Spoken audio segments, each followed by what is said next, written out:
ایک زمانہ تھا بادشاہت تھی، بادشاہ ہوا کرتے تھے، لوگوں نے یہ سوچا کہ یہ بادشاہ تو ہم سے ہی پاور ڈرائیو کرتے ہیں،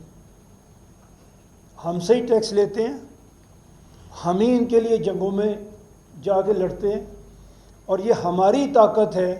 جو ایک بادشاہ کو بادشاہ بناتی ہے، اور پھر اگر کوئی اچھا بادشاہ نہیں ہے تو اس کے ظلم بھی رعایا ہی برداشت کرتی ہے۔ اور ٹیکسز بھی ہم نے ہسٹری پڑھی ہے کہ جو بادشاہ زیادہ جنگیں لڑنے کا شوق تھا وہ پبلک پہ زیادہ ٹیکس لگاتے تھے، اور پبلک کے ہاتھ میں اس کی آمدنی کا کچھ ہی حصہ آتا تھا،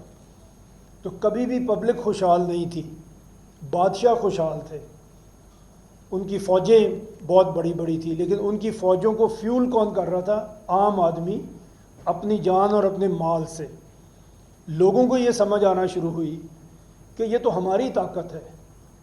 ہم بادشاہ سے طاقت ڈرائیو نہیں کر رہے، بادشاہ ہم سے طاقت ڈرائیو کر رہا ہے۔ تو جمہوریت کی سوچ بننا شروع ہوئی، لوگوں میں یہ تحریک اٹھنا شروع ہوئی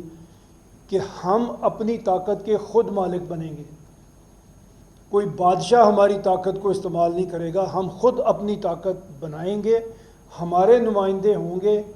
وہ حکومت کریں گے، اور اچھی کریں گے تو ہم نیکسٹ ٹائم ان کو موقع دیں گے، اچھی نہیں کریں گے تو ہم 5 سال کے بعد ان کو